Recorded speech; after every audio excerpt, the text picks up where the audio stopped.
As more and more people want to practice yoga, the need for adjusting the orthodox practices to make them available for those in need becomes greater.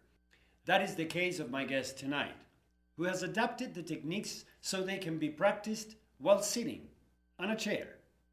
Something very useful, especially for those whose mobility is affected. She is Stacie Dooreck. She is a Shivananda certified yoga instructor who has brought on-site yoga for employees at BB Stores Inc., Lucasfilm, Adobe, and senior homes and centers in Marin County and San Francisco. My own yoga started from my own conscious effort in high school, from a neck injury when I started having to do my own practice. Well, for me, it's all yoga. When I say chair yoga, it's basically yoga, just it's adapting it using a prop. As sometimes we use a yoga block or yoga blanket or a strap or a yoga mat. Instead of those props, we're using a chair, enabling people who can't get up and down easily on the ground, whether from an injury, an illness, limited mobility, could be if they're in an old age, could be if they're in a wheelchair. I say also limitations to time. You're sitting at your desk all day, 9 to 5, or you're traveling on an 8 or 10 hour flight. So there's so many reasons why you're not going to have time to do yoga on the floor. I've adapted the sequences from Shivananda yoga, for example. If I'm teaching in the Shivananda ashram, or Kundalini yoga sets or kriyas can be adapted in chairs.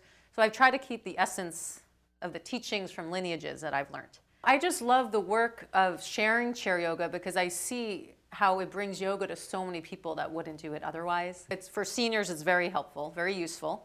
Some seniors don't need to sit in the chair the whole time. We do chair yoga also standing, sometimes holding the chair, standing behind the chair for support, sometimes lying on the ground with legs up on the chair for relaxation.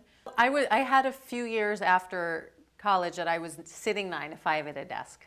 And I was already practicing yoga, so I felt the effects on the body and the mind from the stress or the physical position of being at a desk or sitting all day or at your computer, from deadlines. So it was during those times I felt how much you need to do your yoga to counteract the 8 hours sitting. If you work 9 to 5 or 9 to 6, if you maybe have a family at home or partner, you're not going to want to first go to a studio, take an hour-and-a-half class, drive home. It'll be 9 at night.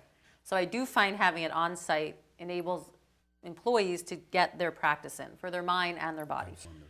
So I'd say because most people have some off balance, and that could ebb and flow for what is off balance, but you can go to yoga to reset your balance point. And it's simple, and you can do it on your own. You can do 5 minutes, 10 minutes, anywhere, anytime. So.